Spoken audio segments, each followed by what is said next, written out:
മുത്തശ്ശിയെ കൊച്ചാക്കിയവനെ വെറുതെ വിടരുത്. നമ്മള് ഇപ്പൊ നർക്കോട്ടിക്സുകാരെ വിളിച്ച് വിവരം അറിയിച്ചാലേ അവര് വന്ന് അവനെ പൊക്കും. എന്നാലേ വിളിച്ചു പറയടി മോളെ. അമ്മയുടെ കഥ മകൾ കേൾക്കാൻ പോവാ. ഒന്ന് പ്രിപ്പയർ ചെയ്തോളൂ.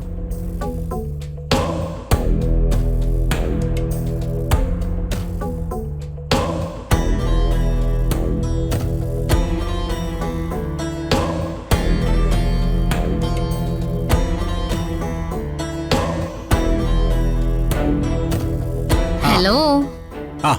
താൻ വന്നോ? വരണം എപ്പോഴാ വന്നേ?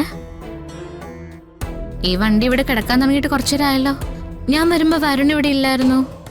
അതോ എന്റെ ഈ ഷർട്ടിൽ എന്തോ പറ്റിയോടോ. അന്ന് കഴുകാന്ന് വെച്ചപ്പോഴേ വെള്ളം നോക്കിയിട്ടാണെങ്കിൽ കാണുന്നുമില്ല. ഞാൻ ദേ അപ്പുറത്തെ വീട്ടിൽ കയറി കുറച്ച് വെള്ളം എടുത്ത് അവിടെ നിന്ന് വാഷ് ചെയ്ത് കളഞ്ഞു. ആ നേരത്തായിരിക്കും ഞാൻ വന്നേ. നോണ പറയല്ലേ? വരുൺ ഫിദ മാഡത്തിന്റെ വീട്ടിനകത്തുണ്ടായിരുന്നില്ലേ? വരുണ് ഞാൻ വിളിച്ചപ്പോ ഫോൺ റിങ് ചെയ്തല്ലോ. അതെന്തിനാടോ ഞാൻ ഫിദ മാഡത്തിന്റെ വീട്ടിൽ ഒളിച്ചിരിക്കുന്നേ? ഞാൻ എപ്പോഴും പോകാറുള്ളതല്ലേ അവിടെ. എങ്കി പറ, വരുൺ എന്തിനാ വന്നേ? അത് മുത്തശ്ശി എന്നോട് പറഞ്ഞു താൻ ഫിദ മാഡത്തിന്റെ വീട്ടിലേക്ക് പോന്നിട്ടുണ്ടെന്ന്. നമുക്ക് ഒരുപാട് ഭീഷണിയൊക്കെ ഉള്ളതല്ലേ, അതിനൊരു സെക്യൂരിറ്റിക്ക് വേണ്ടേ, അതിന് വന്നതാ അടിയൻ. ഓ ഓക്കെ. പിന്നെ വരുൺ, ഇന്ന് ടിവിയില് ശ്യാമ മാഡത്തിന്റെ അഭിമുഖമുണ്ട്, ലൈവാ. ഓ അതിനെന്താ, ഈ സെലിബ്രിറ്റീസിന്റെ ഇന്റർവ്യൂ ഒക്കെ സാധാരണ വരാറുള്ളതല്ലേ. അങ്ങനല്ല, ശ്യാമ മാഡം ആദ്യമായിട്ടാ ഒരു ഇന്റർവ്യൂവിന് പങ്കെടുക്കുന്നത്. അത് പ്രധാനപ്പെട്ടൊരു കാര്യല്ലേ? അത് അവർക്ക് പ്രധാനപ്പെട്ട കാര്യമായിരിക്കാം, നമുക്കിപ്പോ എന്താ. വരണേ, വെറുതെ എന്നെ ദേഷ്യം പിടിപ്പിക്കല്ലേ. ശ്യാമ മാഡം അങ്ങനെ ഒരാളാണോ നമുക്ക്? വരുൺ കാണുന്നില്ലെങ്കിൽ കാണണ്ട, എനിക്ക് കാണണം. ഞാൻ അന്വേഷിക്കുന്ന കുറെ ചോദ്യങ്ങൾക്ക് എനിക്ക് ഉത്തരം കിട്ടാനുണ്ട്. നമുക്ക് പോവാം. സത്യം പറഞ്ഞ എനിക്ക് ഇപ്പോഴേ ടെൻഷൻ തുടങ്ങി.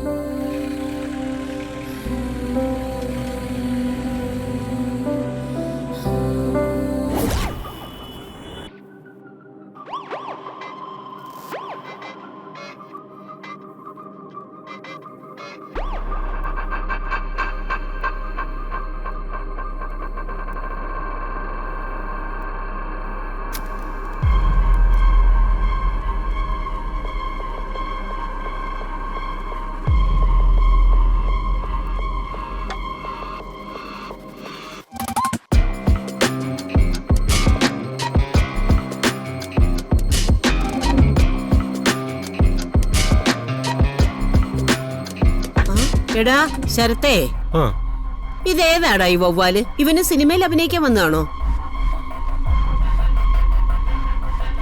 അതൊക്കെ കാണാൻ വരുന്നവരാ മുത്തശ്ശി. ഇവനൊന്നും വീട്ടിൽ ചോദിക്കാനും പറയാനും ആളില്ലേ? എന്തോന്ന് കോലമാ ഇത്?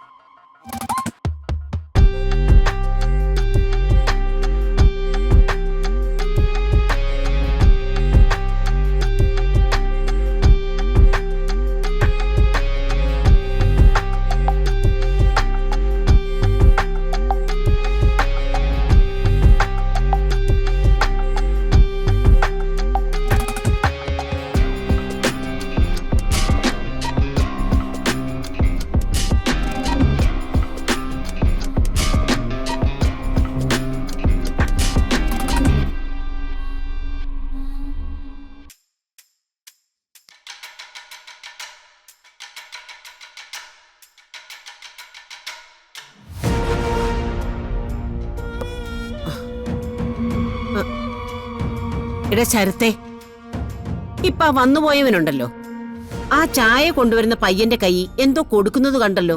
എന്ത്? ആരും കാണാതെയാ കൊടുത്തത്, ഒരു ചെറിയ പൊതിയ. എന്റെ മുത്തശ്ശി, അതൊന്നും നോക്കിയിരിക്കണ്ട. അതൊക്കെ പിള്ളേര് സെറ്റിന്റെ ഇടയിലുള്ളതാ. എന്ത്? അവന്മാര് ചിലപ്പോ മയക്കുമരുന്ന് ഉപയോഗിക്കുന്നതാവാം. അതുകൊണ്ട് അവന്മാരോട് കയറി ഉടക്കണ്ട എന്ന് പറയുന്നത്. പ്രിയങ്ക, ഞാൻ സാറിനെ ഒന്ന് കണ്ടിട്ട് പോരാം. ഓക്കെ. അവൻ വലിയ വർത്തമാനം പറയുന്ന ആളാണല്ലോടി മോളെ. എന്നിട്ട് അവൻ മയക്കുമരുന്ന് ഉപയോഗിക്കുന്നതിന് കുഴപ്പമില്ലെന്നല്ലേ പറഞ്ഞേ? മുത്തശ്ശിയെ കൊച്ചാക്കിയവനെ വെറുതെ വിടരുത്. ആ, നമ്മള് ഇപ്പൊ നർക്കോട്ടിക്സുകാരെ വിളിച്ച് വിവരം അറിയിച്ചാലേ അവര് വന്ന് അവനെ പൊക്കും. ആ, എന്നാലേ വിളിച്ചു പറയടി മോളെ. നമ്മുടെ ശക്തി എന്താണെന്ന് അവനൊന്ന് അറിയട്ടെ. ആ, അവനോട് മാത്രമല്ലല്ലോ, മുത്തശ്ശിക്ക് വേറൊരാളോടും ദേഷ്യമല്ലേ? ആ, മേഡം ഷോട്ട് റെഡി.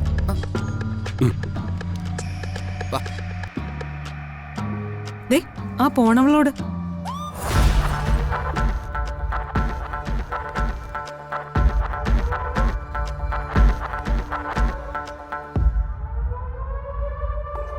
രണ്ടുപേർക്ക് ഒരുമിച്ചൊരു പണി കൊടുത്താലോ? ഹ, അതിന് അവൾ ഇതൊക്കെ ഉപയോഗിക്കൂ? അവൾ ഉപയോഗിക്കണ്ട. ദാ നോക്ക്, അവൾ അവളുടെ ഫോൺ അവിടെ വെച്ചിട്ടാ പോയിരിക്കുന്നെ. ആ, ആ ഫോണിൽ നിന്ന് നമുക്ക് നർക്കോട്ടിക്സ് ടീമിനൊരു മെസ്സേജ് അയക്കാം. അവര് പെട്ടെന്ന് എത്തും.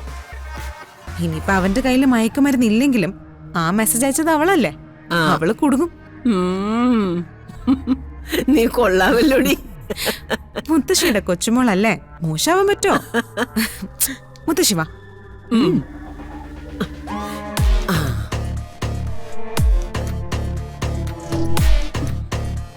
എടി, നമ്മക്കേ വിളിച്ച് പറയാല്ലേ? ആ, എടുക്ക്, എടുക്ക്.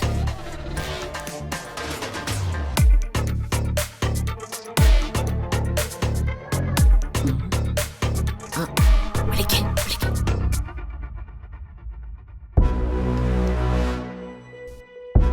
അതെ, കുറച്ചു കഴിയുമ്പോ അവരെത്തും. നമ്മൾ ഒഴിച്ച എല്ലാവർക്കും പണിയാ മുത്തശ്ശി. ആ, വാ, നമുക്ക് പോയേക്കാം.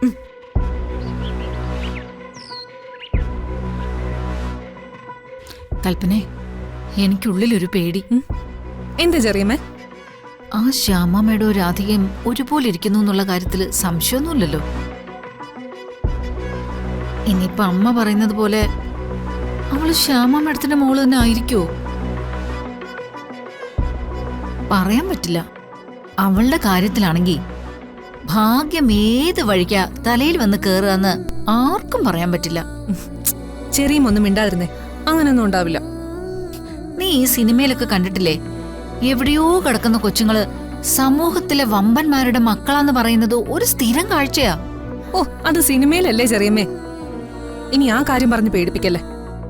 സംഗതി സത്യമാണെങ്കിലേ നമ്മൾ രണ്ടുപേരുടെയും കണ്ണ് അവള് കുത്തിപ്പൊട്ടിക്കും. ആ മുത്തശ്ശിയാണെങ്കിൽ അതിന് കൂട്ടു നിൽക്കും. എന്ത് ജാതകോടി അവളുടേത്. അവൾ ഇവിടെ ഒരു മഹാറാണിയെ പോലെ പൊട്ടിച്ചിരിച്ചങ്ങ് വാഴുക.